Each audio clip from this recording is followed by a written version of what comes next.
Assalamualaikum warahmatullahi wabarakatuh. Perkenalkan, nama saya Muhammad Janur Radudin. Di sini saya ingin membahas tentang metodologi penelitian saya. Baik, next.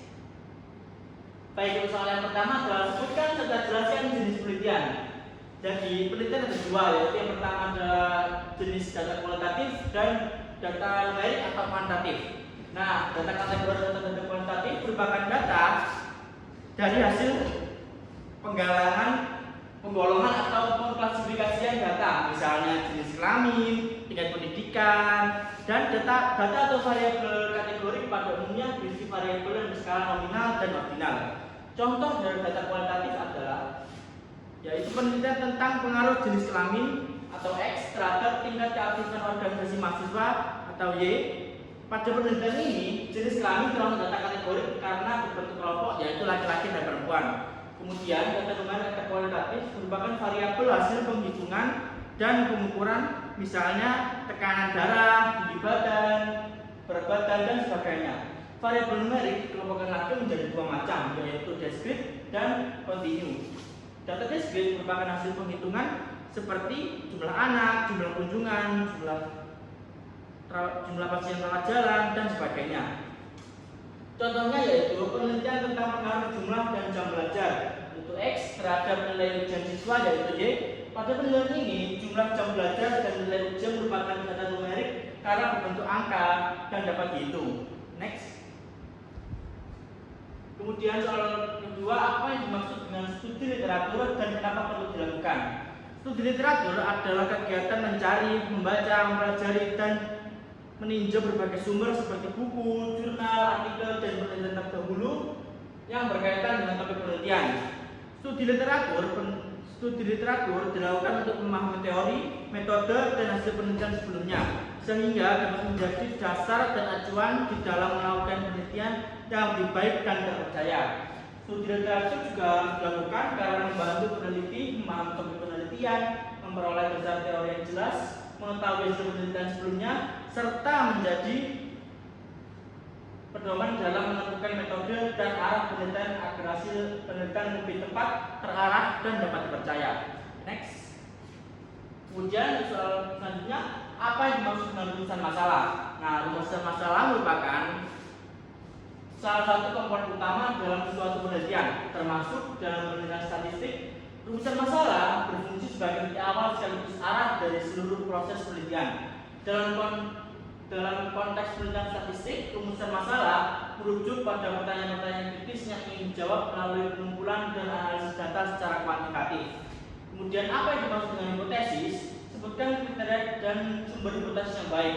Hipotesis adalah dugaan atau jawaban sementara terhadap rumusan masalah dalam penelitian yang masih harus dibuktikan melalui pengumpulan dan analisis data. Hipotesis digunakan untuk memberikan arah dalam penelitian serta menunjukkan hubungan antar variabel yang diteliti. Kemudian kriteria hipotesis yang baik yaitu jelas dan mudah dipahami dan dapat diuji melalui penelitian dan harus logis serta berdasarkan teori atau fakta yang ada. Selain itu, hipotesis juga menunjukkan hubungan antar variabel penelitian.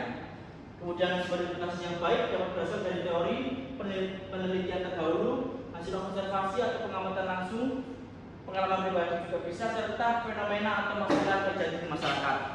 Next. Kemudian selanjutnya sebutkan ada beberapa variabel di penelitian di atas, jelaskan jenis variabel di atas.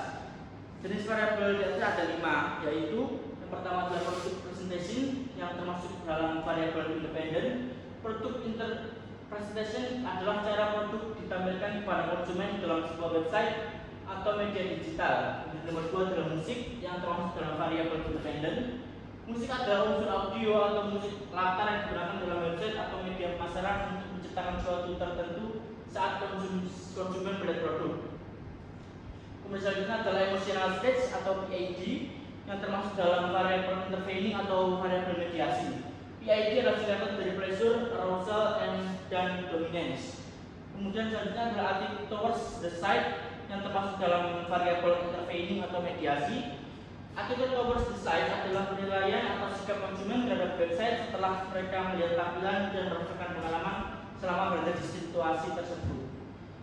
Kemudian terakhir, purchase intent yang termasuk dalam variabel dependent. Purchase intent adalah keinginan atau kecenderungan konsumen untuk membeli produk setelah melihat website dan merasakan pengalaman yang diberikan. Next. Kemudian buatlah rumusan masalah dalam penelitian di atas. Yaitu yang pertama, rumusan masalah yang pertama adalah apakah presentasi produk berpengaruh terhadap kondisi emosional konsumen. Nomor 2 adalah apakah musik berpengaruh terhadap kondisi emosional konsumen. Nomor 3 adalah apakah kondisi emosional berpengaruh terhadap sikap konsumen terhadap situs website. Dan nomor 4, apakah kondisi emosional berpengaruh terhadap niat membeli konsumen. Yang kelima, apakah sikap terhadap situs berpengaruh terhadap niat membeli konsumen. Next. Kemudian tujuan penelitian, yang pertama tujuan untuk meningkatkan pengaruh presentasi produk terhadap kondisi emosional konsumen. Yang kedua, untuk menguji pengaruh musik terhadap kondisi emosional konsumen. Yang ketiga adalah untuk menguji pengaruh kondisi emosional terhadap sikap konsumen terhadap situs web. Keempat adalah untuk menguji pengaruh kondisi emosional terhadap niat membeli konsumen. Yang terakhir adalah untuk menguji pengaruh sikap terhadap situs web terhadap niat membeli konsumen. Baik, untuk hipotesis penelitian yaitu yang 1, presentasi produk berpengaruh signifikan terhadap kondisi emosional konsumen. Yang 2, musik berpengaruh signifikan terhadap kondisi emosional konsumen. Yang 3, kondisi emosional berpengaruh signifikan terhadap sikap konsumen terhadap situs web. Yang 4, kondisi emosional berpengaruh signifikan terhadap niat membeli konsumen. Yang 5, sikap terhadap situs web berpengaruh signifikan terhadap niat membeli konsumen. Next. Selanjutnya, berikan informasi jenis pengelolaan data secara statistik yang perlu dilihat di atas. Jenis pengelolaan data secara statistik yang tepat pada penelitian jurnal tersebut adalah analisis kuantitatif, karena penelitian tersebut menggunakan data angka, skala pengukuran, dan pengujian hipotesis.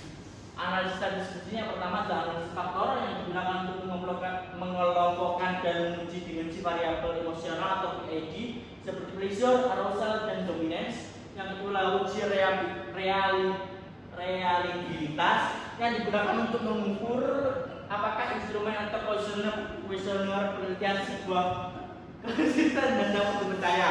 Yang ketiga adalah ANOVA yang digunakan untuk mengetahui pengaruh produk suggestion dan musik terhadap beberapa variabel dan emosi sekaligus. Yang keempat adalah ANOVA yang digunakan untuk melihat pengaruh masing-masing variabel terhadap dimensi emosi tertentu. Yang kelima adalah analisis regresi yang digunakan untuk mengetahui hubungan dan pengaruh antar variabel seperti pengaruh emotional state terhadap attitude towards the site dan purchase intent. Baik, sekian dari saya. Wassalamualaikum warahmatullahi wabarakatuh. Salam.